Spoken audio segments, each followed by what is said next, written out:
Welcome to Creative 10 channel. In this video, we want to talk about how to set up a knitting machine, and I have LK150 in this video for demonstration.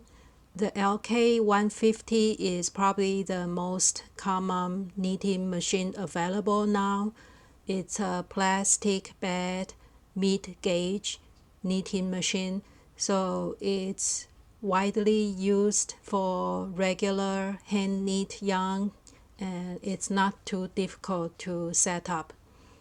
Last time when I took down the machine, I didn't put all the accessories back to the original box.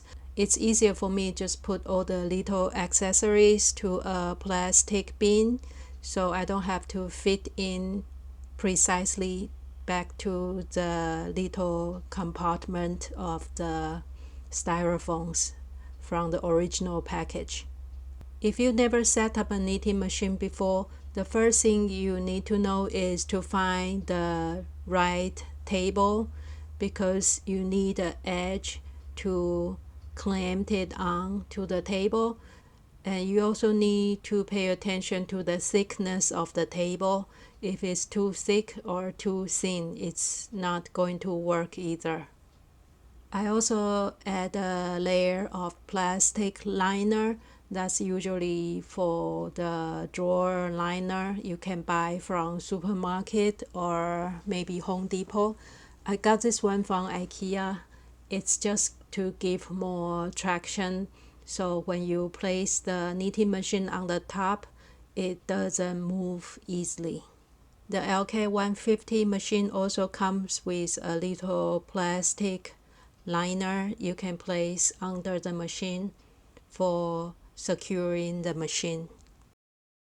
And if you turn it over, you will see a channel for sponge bar or sponge strip. It's just a piece of long sponge to give it some bounciness when you knit.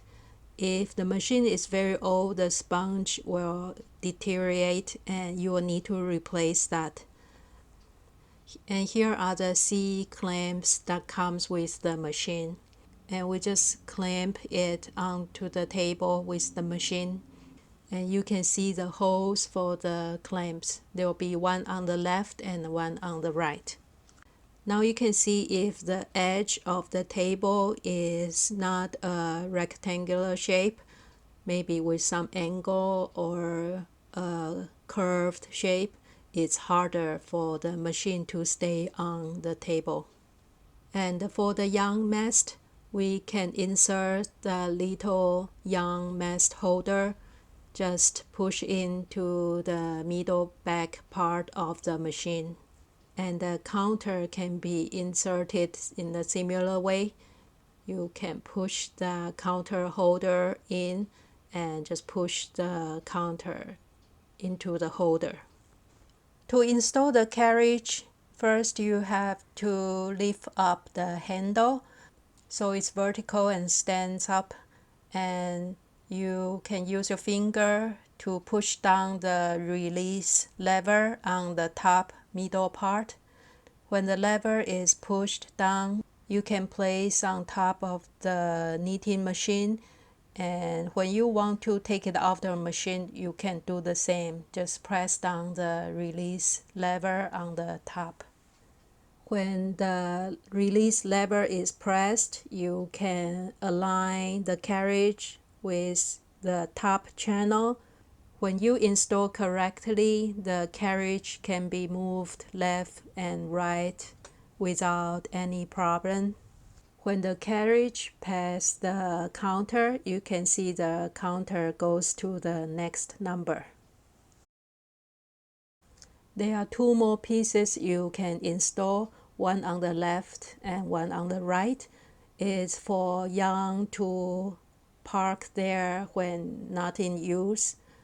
So you can just snap it into the holes on the bed that's near the edge. When you are using multiple colors of yarns, it's convenient to park the yarn when it's not in use. And you can refer to your booklet for more information. And that's pretty much all you have to do for the setup. The machine is clamped to the table and the yarn mast is set, the counter is set, and the carriage can run smoothly left to right. So you are ready to start your project.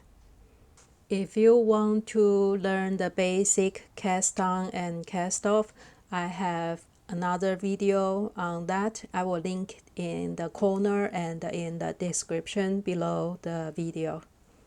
The LK150 is one of my favorite knitting machine because it's so lightweight and it's easy to take apart and set it up anywhere you like.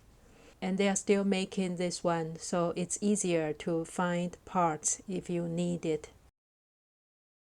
Thank you for watching this video. See you next time.